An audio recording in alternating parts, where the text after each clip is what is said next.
रसूल अकरम फरमाते हैं कि नहीं नहीं, अभी ये बच्चा दूध पीने की मुद्दत में है, अभी इसे अपनी माँ के दूध की जरूरत है। जब ये बच्चा दूध छोड़ा दे, जब ये रोटी खाने लगे, तब तुम मेरे पास आना।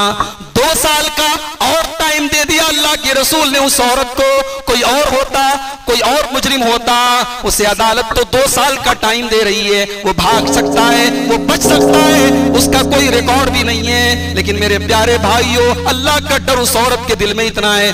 2 साल गुजर गए, बच्चे ने दूध छोड़ दिया। उस औरत ने अपने बच्चे के मुंह में, अपने बच्चे के हाथ में रोटी का टुकड़ा थमाया और उस बच्चे को इस हाल में लेकर के आई, अरे अल्लाह के रसूल, ये देखिए ये मेरा बच्चा है, अब इसने दूध भी छोड़ दिया है, अब ये रोटी खा रहा है, अब तो मुझे सजा दे दीजिए, अब तो मुझे पाक कर दीजिए। नबी अकरम उस बच्चे को एक मुसलमान के हवाले करते हैं और उस औरत के लिए गड्ढे को खोदा जाता है और सहाबे किराम को हुक्म दिया जाता है और उस ज़िनाकार औरत को, जिसने ज़िना करने के बाद खुदा करके इकरार किया था, उस औरत को अल्लाह के रसूल के सहाबा पत्थर मार मार के खत्म कर देते हैं। दुनिया की सजा मंजूर है, आखिरत की सजा मंजूर नहीं। ये एहसास उस औरत के अंदर था।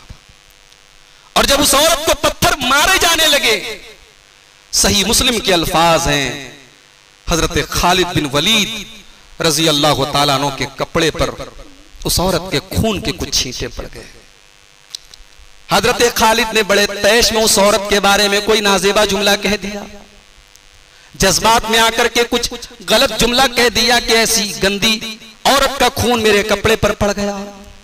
जनाबे मोहम्मदुर रसूलुल्लाह सल्लल्लाहु अलैहि वसल्लम के कानों में खालिद बिन वलीद के जुमले पड़े। नबी अकरम ने फरमाया, महलन या खालिद, ऐ खालिद अपनी जुबान को लगाम दो, ऐ खालिद खबरदार अपनी जुबान को लगाम दो। लक़द ताबत तौबतन, इस औरत ने तो ऐसी तौबा की है, इसने तो अल्लाह की बारगाह में इतनी सच्ची तौबा की है। लौ ताबहा साहिबु मुक्सिन लगफरल्लाहु लहू, अगर कोई डाकू जो लोगों के ऊपर डाका डालता है, लोगों का माल छीन लेता है, लोगों को कत्ल कर देता है, अगर कोई डाकू भी ऐसी तौबा करता, अल्लाह उसको भी माफ कर देता। और एक रिवायत में ये अल्फाज हैं, नबी अकरम ने फरमाया, अगर मदीना के 70 गुनहगार भी ऐसी तौबा करें तो इस एक औरत की तौबा 70 लोगों के लिए काफी हो जाए।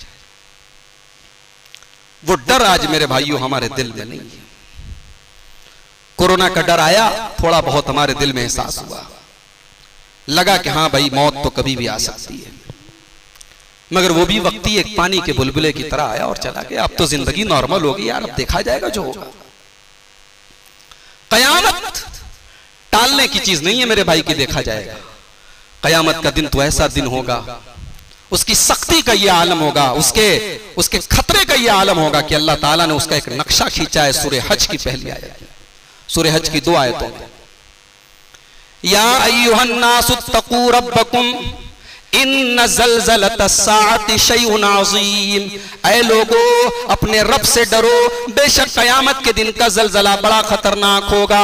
यौम तरौनहा तज़हलु कुल्लु मुर्ज़िअतिन अम्मा अर्ज़अत व तज़उ कुल्लु ज़ाति हम्लिन हम्लहा व तरन्नास सुकारा व मा हुम बिसुकारा वलाकिन्न अज़ाबल्लाहि शदीद। कयामत का दिन तो वो दिन होगा जिस दिन तुम देखोगे कि दूध पिलाने वाली माँ भी अपने बच्चे से गाफिल है। भाई दुनिया में माँ से ज्यादा कोई प्यार नहीं करता अपने बच्चे से, और खास तौर से अगर बच्चा दूध पीने के पीरियड में हो तो माँ को बच्चे के बगैर करार नहीं मिलता, बच्चे को माँ के बिना सुकून नहीं मिलता। कयामत के दिन की हौलनाकी का यह आलम होगा। अल्लाह फरमा रहा है कि दूध पिलाने वाली माँ भी अपने बच्चे से गाफिल होगी। कुल्लु ज़ाति हम्लिन हम्लहा, और डर और दहशत का यह आलम होगा कि हामिला औरतों के हमल साकित हो जाएंगे, उनकी प्रेगनेंसी खत्म हो जाएगी, उनका गर्भपात हो जाएगा, उनका हमल गिर जाएगा। व तरन्नास सुकारा, और तुम डर की वजह से ऐसा लगेगा तुम्हें कि लोग नशे की हालत में, वमा हुम बिसुकारा, लेकिन कोई नशे में नहीं होगा। वलाकिन्न अज़ाबल्लाहि शदीद, बल्कि अल्लाह का अज़ाब बड़ा दर्दनाक होगा। मेरे नौजवान साथियों, जब आपके बाल पहली बार आपका कोई बाल सफेद होगा ना, तो आपके दिमाग में ख्याल आएगा यार मैं बूढ़ा हो रहा हूं, जब बदन पे पहली झुर्री पड़ेगी ना, आप आईने में देखेंगे, कहेंगे यार अब जवानी खत्म हो रही है। एक नौजवान जब बुढ़ापे के आगोश में जाता है, बुढ़ापे के पीरियड में कदम रखता है, तो मायूस होने लगता है कि अब जवानी मेरी खत्म हो रही है। मेरे नौजवान साथियों, नौजवान जब बूढ़ा हो जाए तो कितनी तकलीफ होती है। गौर करो, कयामत के दिन की सख्ती का यह आलम होगा कि कयामत के दिन का नक्शा खींचते हुए अल्लाह ने फरमाया कुरान के 29वें पारे में, फकैफा तत्तकून इन कफरतुम यौमन यजअलुल विल्दान शीबा। मेरे बंदो, तुम उस दिन से कैसे बचोगे जो बच्चों को बूढ़ा बना देगा। जिस दिन बच्चे भी मारे खौफ के बूढ़े हो जाएंगे, जवान को नहीं बच्चों को बूढ़ा कर देगा। बच्चे बूढ़े हो जाएंगे भाई, डर का यह आलम होगा, दहशत का यह आलम होगा। कलेजा, जाहिर है कि दिल हमारा जो है वो सीने में है, लेकिन हम लोग मुहावरे में बोलते हैं, मारे खौफ के मेरा दिल हलक में आ गया। ऐसा हम मुहावरे में बोलते हैं। कयामत के दिन ऐसा मुहावरे में नहीं होगा, ऐसा रियल में हो जाएगा। वअन्ज़िरहुम यौमल आज़िफ़ा इज़िल क़ुलूब लदल हनाजिर काज़िमीन। ऐ नबी, इनको डरा दो उस करीब आ जाने वाली, उस जल्दी से आ जाने वाली कयामत से। इज़िल क़ुलूब लदल हनाजिर काज़िमीन, जिस दिन दिल हलक तक पहुंच जाएंगे, गम और तकलीफ को घुट घुट करके गम महसूस करेंगे और दिल जो है महसूस करेंगे और दिल हलक तक आ जाएंगे। मालिज़्ज़ालिमीन मिन हमीम वाला शफीई युता। और कयामत के दिन कोई जिगरी दोस्त किसी के काम नहीं आएगा। दुनिया में कोई ऐसा दोस्त भी होता है जिसके बारे में हमें भरोसा होता है, हमारी मुश्किल में हमारा फला दोस्त है वो काम आएगा। लोग मिसाल देते हैं कि भाई दोस्ती हो तो ऐसी हो, फला दोस्त है जो मुश्किल से मुश्किल वक्त में मेरे काम आएगा। माफ कीजिए भाई, कयामत के दिन कोई दोस्ती आपके काम नहीं आएगी। दोस्ती तो बहुत बाद में, आपके सगे आपके काम नहीं आएंगे। यौम यफिरुल मरउ मिन अखी व उम्मिही व अबी व साहिबतिही व बनी। कयामत के दिन आदमी अपने भाई को देख करके भागेगा, अपनी माँ को देख करके भागेगा, अपने बाप को देख करके भागेगा, अपनी बीवी को देख करके भागेगा। न बीवी शौहर के काम आ रही है, न माँ अपने बच्चों के काम आ रही है, न भाई अपने भाई को काम आ रहा है। और काम आना तो बहुत दूर की बात है, अल्लाह ने तो यहां तक फरमाया यवद्दुल मुजरिमु लौ यफ्तदी मिन आज़ाबि यौमिज़िन बिबनी। कयामत के दिन तो एक मुजरिम, एक गुनहगार ये तमन्ना करेगा, आय अल्लाह तू मेरे बच्चों को ले ले मुझे छोड़ दे, मेरी बीवी को ले ले मुझे छोड़ दे, मेरे खानदान को ले ले मुझे छोड़ दे। हर एक को वहां अपनी अपनी पड़ी होगी, वहां हर एक अपनी फिक्र कर रहा होगा मैं कैसे बच जाऊं। बड़ा खतरनाक दिन होगा मेरे भाई। उस दिन हमारा क्या हाल होगा, उस दिन से बचने की, उस दिन की वहशत और उस दिन की हौलनाकी से बचने के लिए हमारे पास क्या प्लान है? कोई प्लान नहीं है। दुनिया में हमने मस्जिदों में एसी लगा के रखी है, गर्मी बर्दाश्त नहीं है, पसीना बर्दाश्त नहीं है, प्यास लगती है ठंडा पानी हमें मिलना चाहिए, प्यास बर्दाश्त नहीं। 93 मिलियन दूर है सूरज, 9 करोड़ 30 लाख मील दूर है सूरज, और इसकी गर्मी हम बर्दाश्त नहीं करते। अल्लाह के प्यारे हबीब जनाब मोहम्मद रसूलुल्लाह सल्लल्लाहु अलैहि वसल्लम फरमाते तुदन शम्सु यौमल क़ियामत कमिक़दार मीलिन। सूरज क़यामत के दिन 1 मील की दूरी पर होगा। कहां 9 करोड़ 30 लाख मील दूर, कहां 1 मील। 1 मील जानते कितना होता है? 1 मील जरा गूगल पे आप सर्च कीजिए 1 मील कितना, तो 1.6 कुछ किलोमीटर होता है, 1.5 किलोमीटर। 1.5 किलोमीटर की दूरी पर सूरज होगा। क्या हाल होगा गर्मी का, क्या हाल होगा पसीने का। अल्लाह के नबी फरमाते हैं फमिनहुम मन यकूनु फिल आरक़ी, कुछ लोग पसीने में सीने तक होंगे, कुछ लोग कमर तक होंगे, कुछ लोग घुटने तक होंगे। दुनिया में तो हम देखते हैं कि अगर हमारे गली में, हमारे सड़क पर अगर पानी आया है बारिश का, तो बारिश का पानी सबके लिए एक लेवल का होगा, मगर कयामत के दिन अजीब आलम होगा। आमाल के एतबार से पसीने की नदी होगी। किसी का पसीना घुटने तक होगा, किसी का पसीना कमर तक होगा, किसी का पसीना सीने तक होगा। वमिनहुम मन युलजिमुहुल अरक़ु इल्जामा, और कोई पूरा का पूरा पसीने में तैर रहा होगा। पसीने का यह हाल। या अल्लाह, उस गर्मी से हम कैसे निपटेंगे? अल्लाह ने कहा घबराओ नहीं, हम तुम्हारे लिए एक सॉल्यूशन बता रहे हैं, उस गर्मी से बचने का एक रास्ता बता रहे हैं।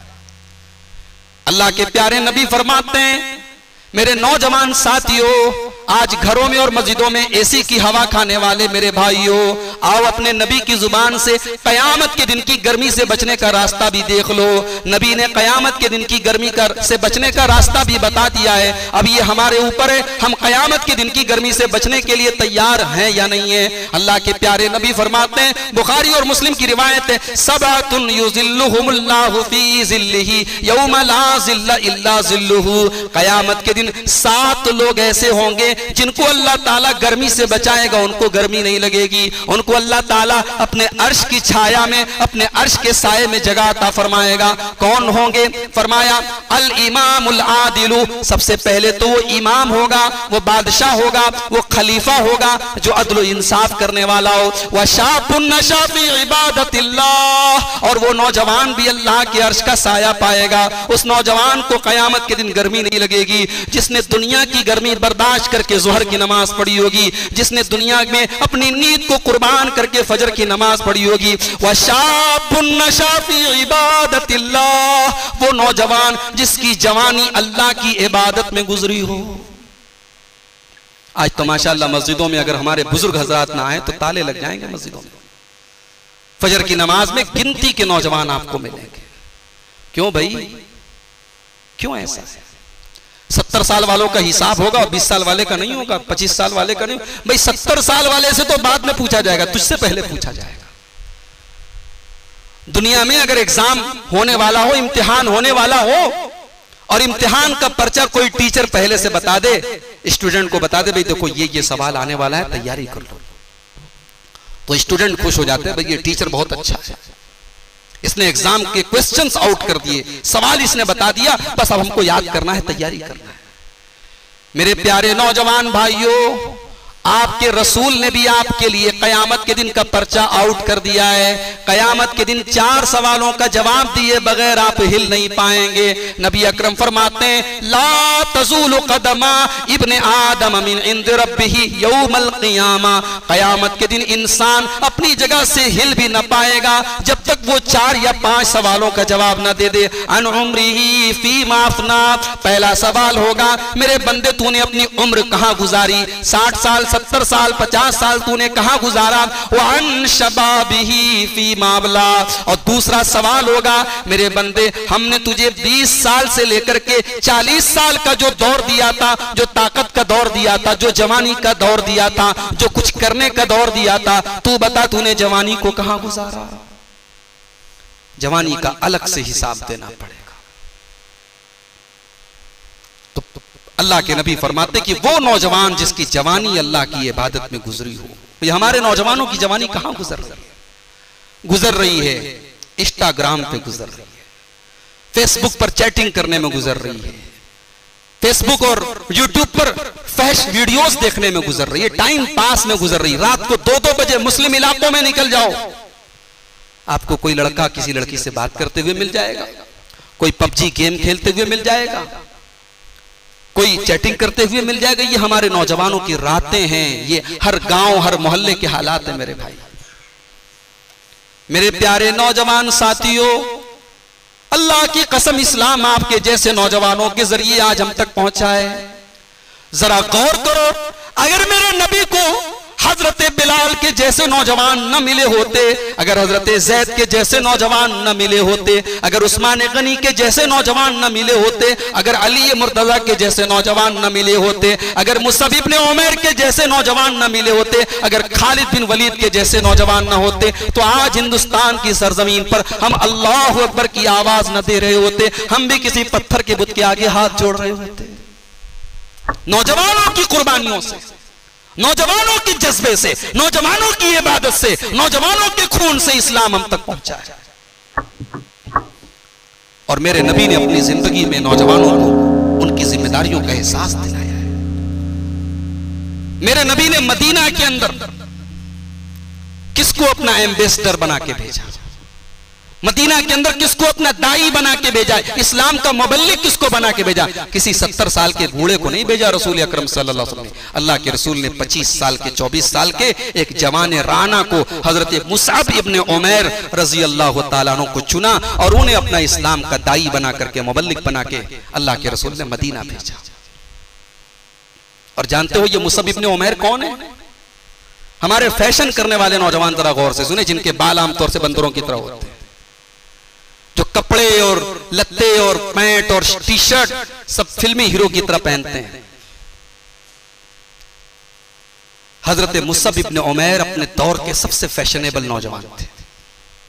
उनका जूता यमन से आता था, उनके कपड़े हजरमूत से आते थे, वो जो खुशबू लगाते थे पूरे मक्का में वो खुशबू कोई नहीं लगाता था। अमीर बाप की इकलौती औलाद थे मुसअब इब्न उमैर। और यही बेटा जब इस्लाम कबूल करता है, बाप ने घर से निकाल दिया, मां ने दरवाजे बंद कर लिए। भाई एक आदमी पहले से गुर्बत में रह रहा हो, उसके लिए लाइफ स्टाइल बहुत मुश्किल नहीं होती। जो बिल्डिंगों में रहा हो, जो ऐशो आराम से रहा हो, उसको अगर गुर्बत की जिंदगी गुजारनी पड़ जाए तो बड़ी मुश्किल होती है। मुसअब इब्न उमैर समझो कि उस ऊंची और उस बेहतरीन लाइफ स्टाइल को छोड़ करके जब इस्लाम कबूल किया तो बिल्कुल सिंपल जिंदगी गुजारने लगे। सहाबा कहते हैं वही मुसअब इब्न उमैर जब मक्का की गलियों में फटे पुराने कपड़े पहन करके निकला करते थे, हम देख करके ठंडी सांसें भरा करते थे, आय अल्लाह ये वही मुसअब इब्न उमैर है कल जो मक्का का सबसे खूबसूरत नौजवान था, जो मक्का में सबसे कीमती कपड़ा पहन करके निकला करता था, सबसे आला खुशबू लगा करके निकला करता था, सबसे कीमती जूते पहन करके निकला करता था। आज वही मुसअब इब्न उमैर अल्लाह के लिए, अल्लाह के दीन के लिए सब कुछ कुर्बान कर चुका है और फटे पुराने पैवन लगे कपड़ों में मक्का की गलियों में चल रहा है। और यही मुसअब इब्न उमैर जब गज़वे उहद में शहीद होते हैं, अल्लाह अकबर, सीरत की किताबें उठा के देखो, नहीं कोई किताब पढ़ सकते, मुबारकपुर की सरजमीन बहुत करीब है आपके इलाके से, मौलाना सफीउर रहमान की रहीकुल मख्तूम उठा के देखो। उहद की लड़ाई के बाद, उहद की जंग के बाद जब शहीदों को कफनाया जाने लगा तो हजरत मुसअब इब्न उमैर रजी अल्लाह तआला अन्हु के पास इतनी बड़ी चादर नहीं थी कि उनकी पूरी बॉडी को कवर किया जा सके। पैर को ढांका जा रहा है तो सर खुल रहा है, सर को ढांका जा रहा है, पैर खुल रहा है, किसी तरीके से सर को कवर किया गया और पैर में घास वगैरह डाल करके उनको कब्र में उतारा गया। मेरे नौजवान भाइयों, जरा अपने दिल पर हाथ रख के सोचो कि इस जवानी का अल्लाह को हिसाब देना है, क्या हिसाब देंगे? भाई हमने जो काले करतूत किए हैं कोई जाने ना जाने, अल्लाह तो जान रहा है। अल्लाह का कैमरा तो 24 आवर ऑन है, अल्लाह की नजर तो हमेशा है, अल्लाह तो देख रहा है। नबी अकरम फरमाते हैं वशाबुन नशा फी इबादतिल्लाह, कल क़यामत के दिन अल्लाह के अर्श का साया वो नौजवान भी पाएगा जिसकी जवानी अल्लाह की इबादत में गुजरी हो। नंबर 3 वरजुलानी तहाब्बा फिल्लाहि इज्तमा अलैहि व तफर्रका अलैहि, दो लोग आपस में अल्लाह के लिए मोहब्बत करें, मिले तो अल्लाह के लिए मिले, जुदा हो तो अल्लाह के लिए जुदा हो, आपस में मोहब्बत हो, आपस में दोस्ती हो, अल्लाह के लिए हो, दुनिया के लिए नहीं, बिजनेस के लिए नहीं, कारोबार के लिए, अल्लाह के लिए एक दूसरे से मोहब्बत करें। ऐसे मोहब्बत करने और दोस्ती करने वालों को अल्लाह ताला कयामत के दिन गर्मी से बचाएगा। और नंबर 4 वरजुलुन क़ल्बुहु मुअल्लकुम बिल मसाजिद, वो इंसान जिसका दिल मस्जिद में अटका हो, जिसको नमाज की फिक्र हो, जिसको नमाज की चिंता हो, जिसका दिल नमाज में लगा हो, जो इशा पढ़ के जाए तो फजर के बारे में सोचे, फजर पढ़ के जाए तो ज़ोहर के बारे में सोचे, जिसका दिल हमेशा नमाज में लगे। से आजकल हम लोगों का दिल मोबाइल में लगा रहता है। अगर 10 मिनट के लिए, और ये बात मैं अपनी तरफ से नहीं कह रहा हूं, अरब के पास बड़े बड़े उलमा का ये कौल है, वो कहते हैं कि आज नौजवानों का जो शौक है मोबाइल को लेकर के, और नौजवानों की जो दिलचस्पी है मोबाइल को लेकर के, अगर इतनी दिलचस्पी कुरान को लेकर के हो जाए तो न जाने कितने कुरान के हाफिज तैयार हो जाए। मुझे एक वाकया याद आया, सऊदी अरब के एक आलिम दीन ने ट्विटर पे ट्वीट किया था इस वाकये को। उन्होंने कहा था, एक मरतबा सफर में मेरी मुलाकात हो गई एक फौज के ब्रिगेडियर से। सऊदी अरब की फौज में बड़े पोस्ट पर ब्रिगेडियर की पोस्ट पे एक आदमी था। उसने दोस्ती हो गई मुझसे, बात